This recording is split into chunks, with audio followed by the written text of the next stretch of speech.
right, we'll remove the mask. All right.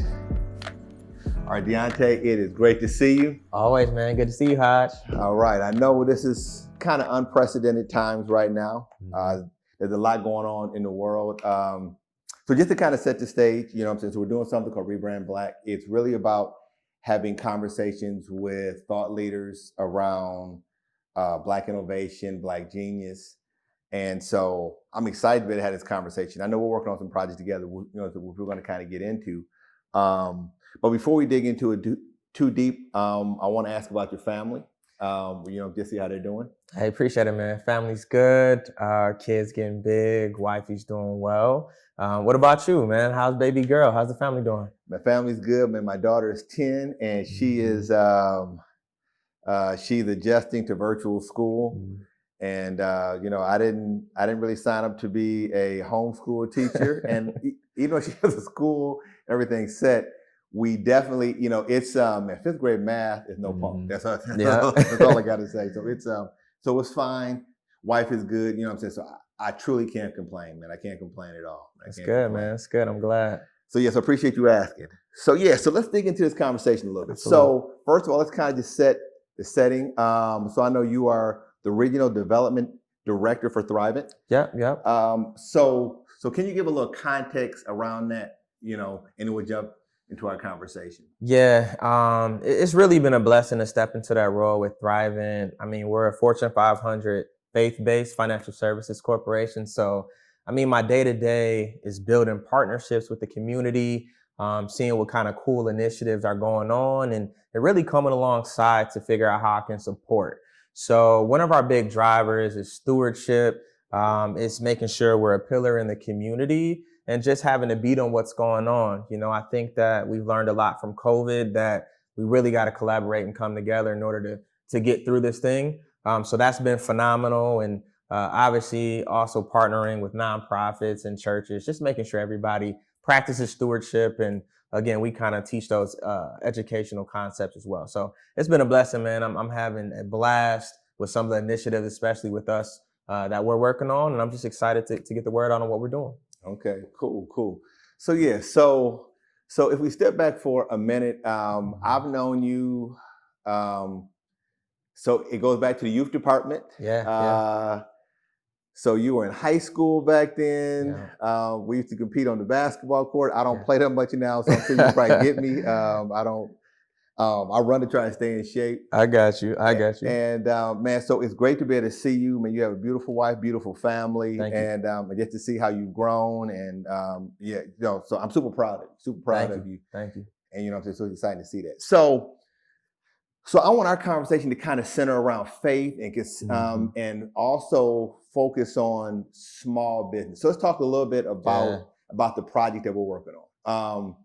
So the project it's a brand accelerator, and we're focused on this micro grant for small businesses, and I'm really excited about that. And I know you have reached out to me and told me the work that you're doing and the impact that, you know, that Thrivent wanted to make in the community. And we began to think about how can we craft something that's really, really thoughtful and really interesting that can have an immediate impact. Yeah.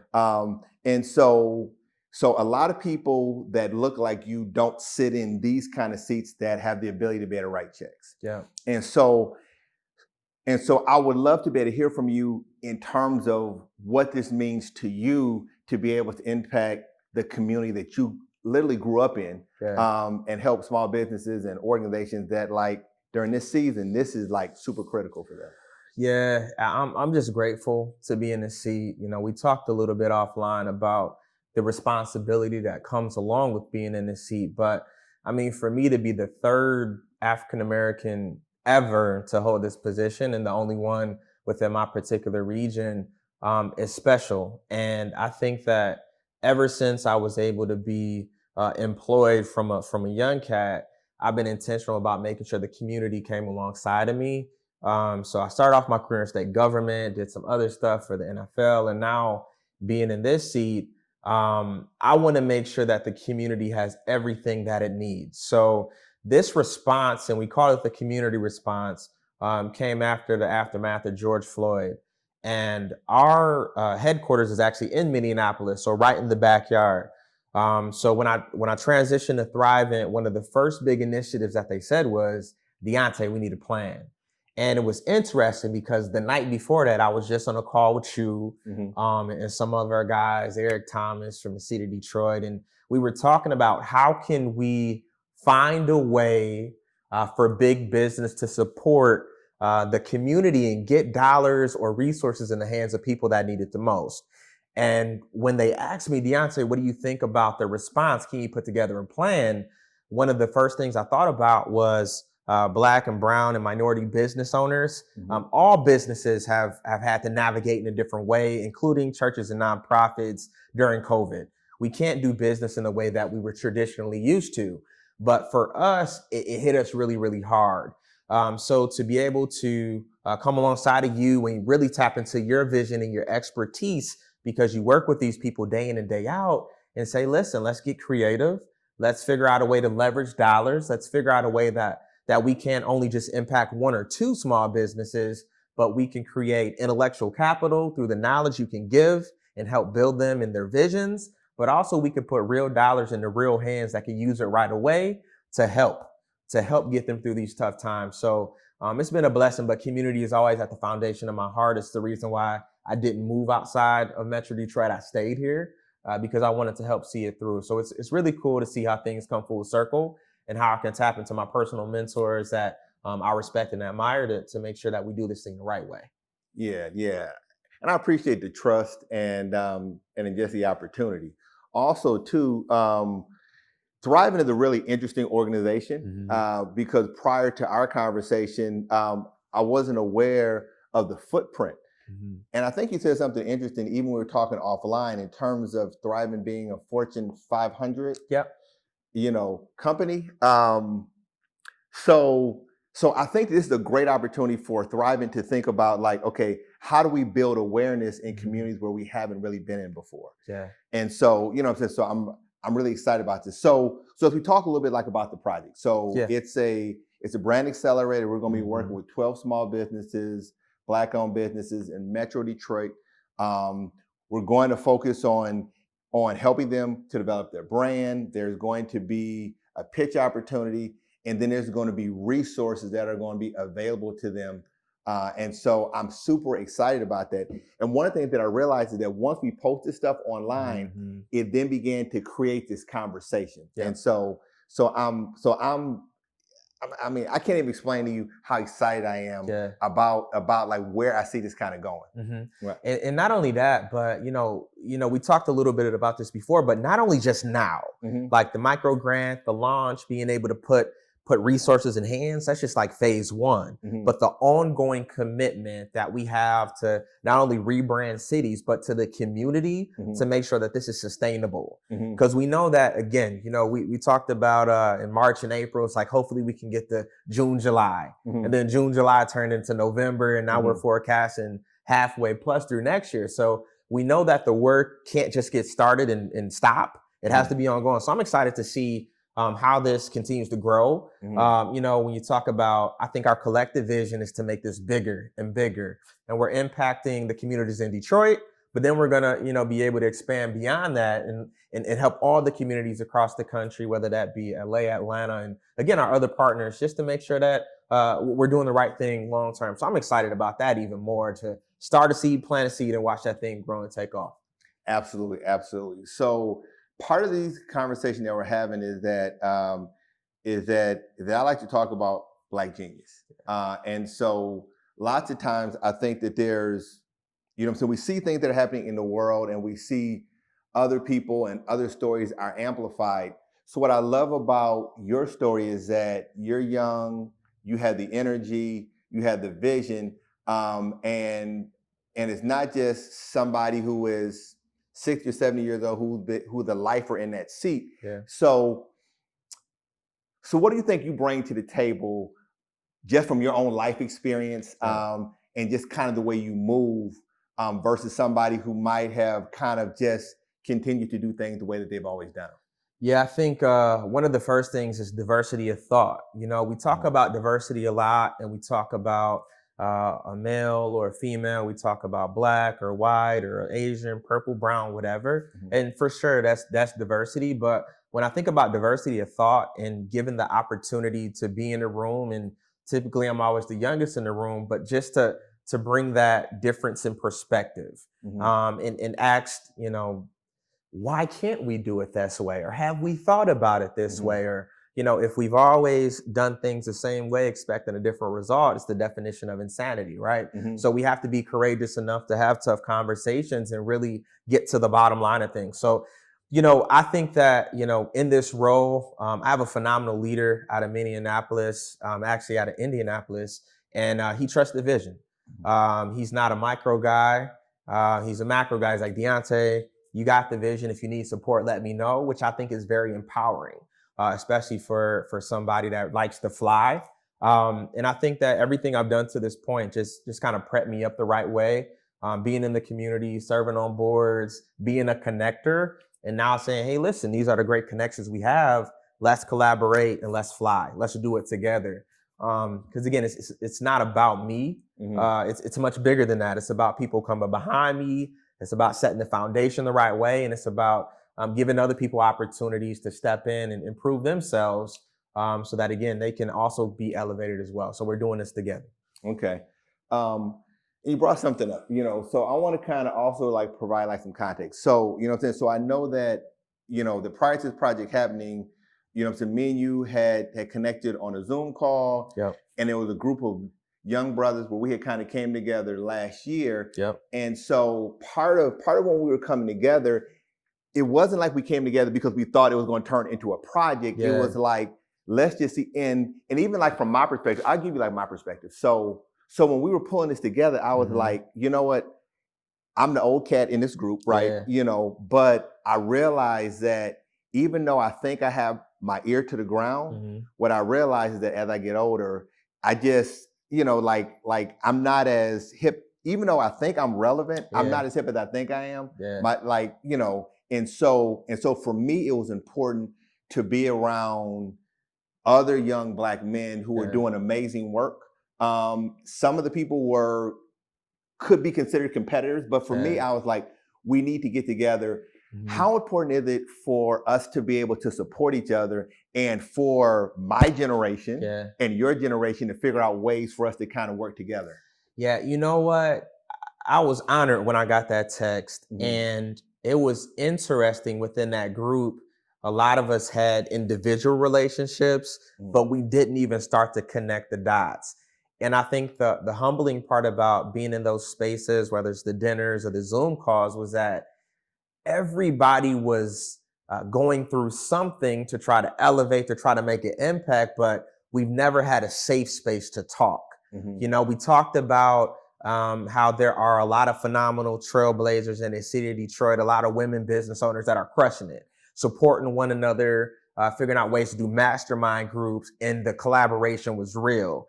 And we talked about how the guys in the group, as African-American younger guys trying to make an impact, like we try to go at it, and it's just this siloed approach. Like everybody's doing their own team. And it's like, Hodge, how's business? Business is great. DeAnte, how's business? Business is great. And then we never talk about the tough times. Like talk about that valley, and creating a space that we can not judge. We can just bring perspective and encouragement. That was such an amazing thing to feel. And even during times like this, having a safe space to talk about what our companies were doing, how we're trying to make an impact, frustrations, the things that we were delighted about, but having that atmosphere to do it was just amazing. So I hope that in the future, as we create micro grants or just small groups, that we can bring that to the fold, because that's a story that needs to be told too, right? Like you're not in this alone. If you're a business owner, you feel like you're on an island anyway. When things are great, you're like, yep, I'm here. When things are tough, you're like, man, can I do this? Is this what I really signed up for? Because you're a 1%er at that point. Right. And it's like, it takes a different kind of work ethic and a different kind of support system to get through. So I appreciate you for bringing that up too. That's a really good point. And I'm glad that we have people that are passing the baton, right? And saying, hey, listen, run with it. And I think it's interesting because I think because like my age group, like we feel like we've worked so hard to get here, and we always have like this, like I have to protect like my sandbox. And I think that we have to be able to open things up so that we can kind of learn from each other. And the other interesting part, I think that as a man, and especially as a Black man, lots of times, so my daughter told me the other day, she said, "Daddy, I've never seen you cry." And I thought about that, and I was like, I mean, that's just not. I mean, like, I'm not a very emotional guy from that standpoint. Like, I just look at situations. I'm like, I got to solve a problem and figure out how to solve it. But when we all got together, what I realized is that, like in leadership, so like you have people that work for you, that work under you. You have a family, and they're looking for you to be strong. And so we're always in that position of like, I got to be strong for everybody. But we never. And I was like, am I ever in a position to where I can be like really transparent with, what I'm saying, like with a group and say, hey, look, you know what, these are the real challenges that we're going through. And I don't think we have enough of those kind of opportunities. Yeah, and that's true. And I think that, it kind of goes down to the worldview of what a man is, right? You're supposed to be strong. You're not supposed to show pain or emotion. And I think as leaders, we realize that we're responsible for leading a diverse group of people that do show emotion, and they have to see the human side of you too. So I've learned that over the years, especially right now, I'm leading a super, super diverse group when it comes down to age and when it comes down to backgrounds. And, one thing I found, and I lead a Monday call, and I always do three things. I said, what was your rose from last week? What was your bud from last week? And what was your thorn from last week? So roses were the wins, the buds are things you're excited about. The thorns were the pain points. And it gave me an opportunity to look intrinsically about what am I going through? What were my pain points? And it created this platform of people saying, okay, he's human. And what we found out was it doesn't matter where you came from, where you grew up, where some of us feel the same things. It doesn't matter on what side of the aisle you sit on, right? Like, and that's something that's been freeing to me. And similarly, I think this pandemic, there's a gift and a curse with technology, with digitizing everything, real-time data, it's always in front of your face. So I don't think we've ever seen so many people pass away in front of our eyes from various causes. It's on your phone, it's replaying, it's getting retweeted, everything, right? And now that my son and my daughter are tech savvy, they have their own iPads, they're seeing everything going on. Now it forces me to be in a different space as a father, as a husband, as a supporter, as a leader. And even, watching some of the things, experiencing some of the things during this last 6 months, it was a couple times I broke down. And it forced me to say, why are we still dealing with these things? Why can't we be more abundant in terms of our mindsets? Why can't we practice humanity?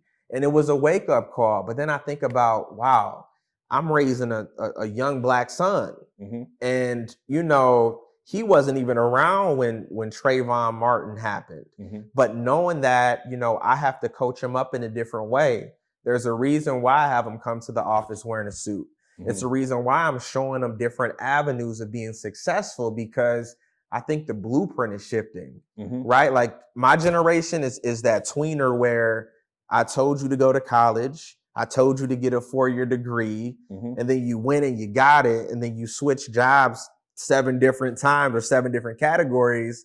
And then it's a lot of people that woke up and said, well, if I'm working that hard, why don't I bet the bank on myself? And then you're never seen so many entrepreneurs, especially, my age group in the 30s and younger, especially, that can say, it doesn't matter if it's COVID or not. I have an opportunity to monetize. I have an opportunity to figure out what my value add is, and then I can really take off. So I think it's a lot of different shits going on right now.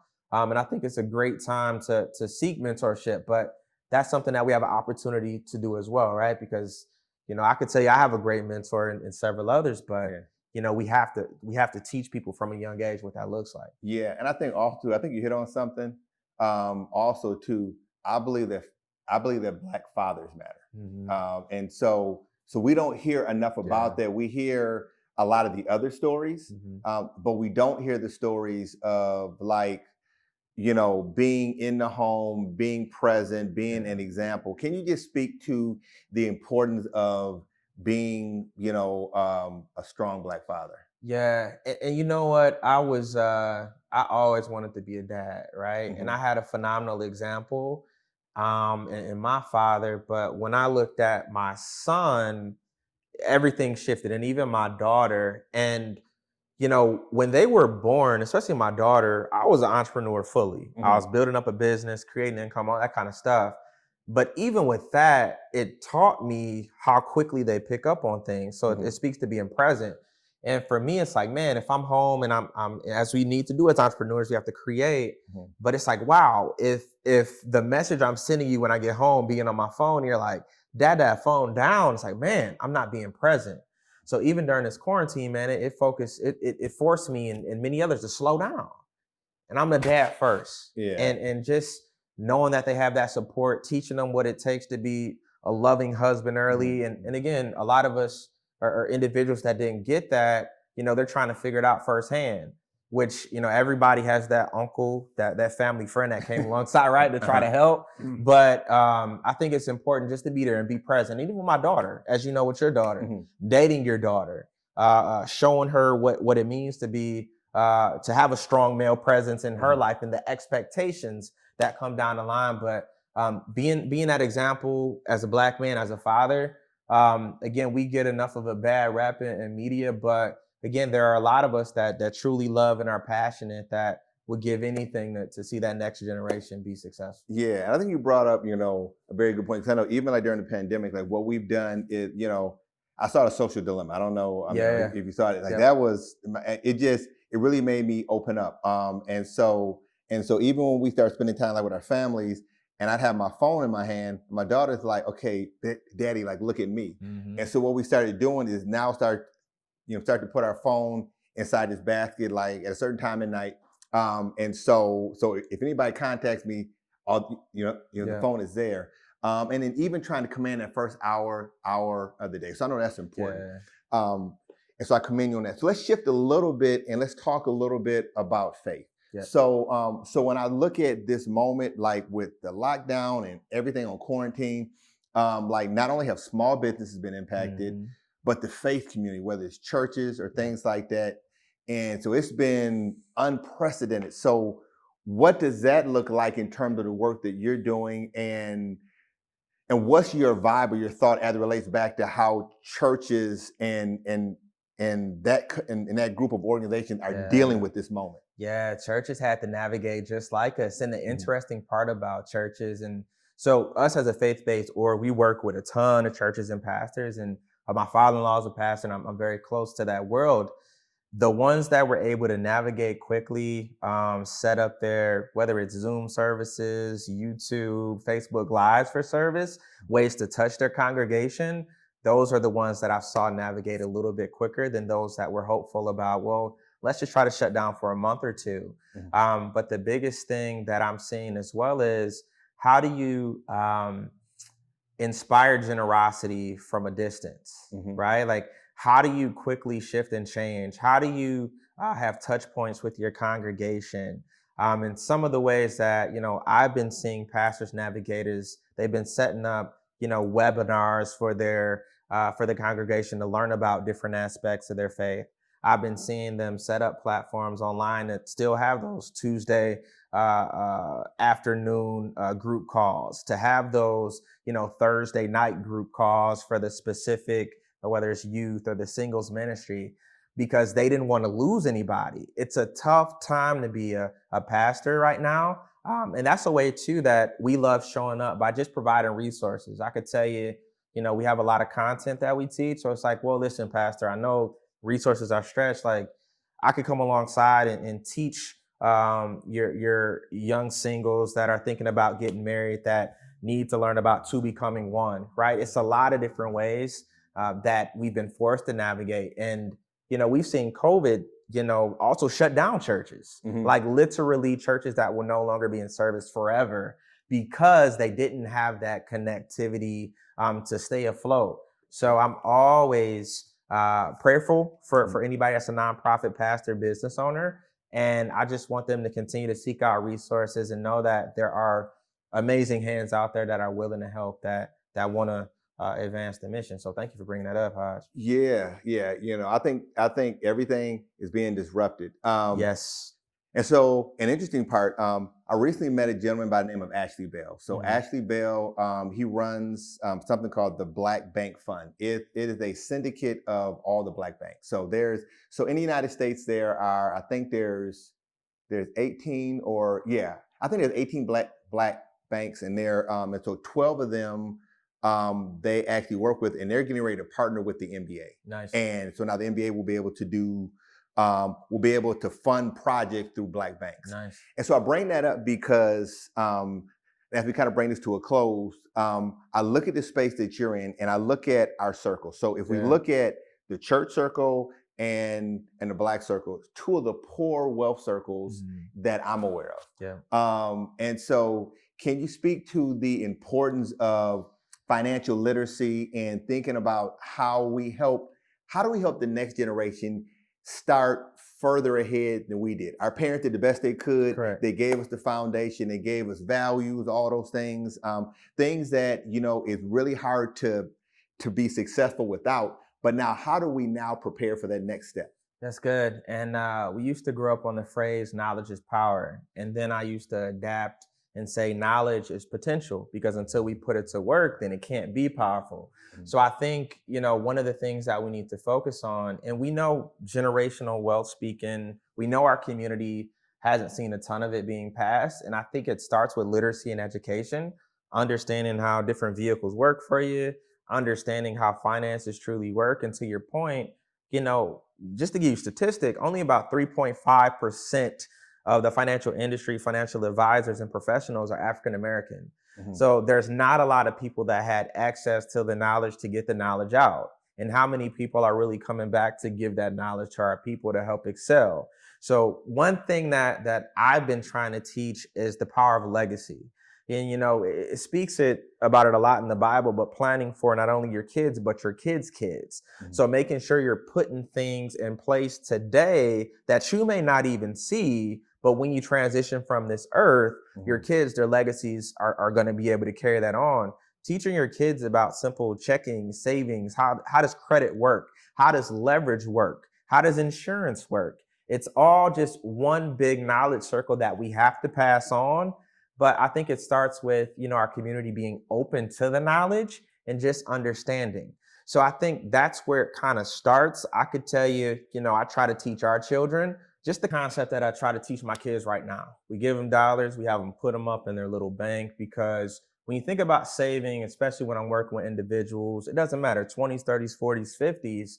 When you think about retirement, that's one of the only things you can't borrow for. If you want a new house, you can get a mortgage. You want a new car, you get a car loan. You want to send your kids to college, you can get student loans. But retirement, you can't save for it. So it's really important that we're intentional, especially in our community, to have a plan for whatever age that is or whatever we're trying to do in life. I think that, the more you can map it out, the better you can be long-term. But I think literacy in the community is needed. I could say there are a lot of phenomenal people in the industry that are now looking like us and getting credentialed that want to give back. So just be intentional about seeking that kind of stuff out, because we had a conversation, I think, at our Sunday brunch with our group, and we talked about, not the difference between, just not just making it, but keeping it, right? Yes. And lessons learned with that. So it's like, what if we had that knowledge early? Well, we could probably leverage and make that bag flip a few times, right, to help us with that greater good. Yeah, absolutely, absolutely, man. This has been a phenomenal conversation. So I want to kind of wrap this and just, and give people context about our project, and then I want you to be able to share how people can get in contact with you. So I know our project is called Rebrand Cities, Brand Accelerator, and a micro grant project. We're going to be working with 12 small Black businesses that are in the metro area. Super excited about that.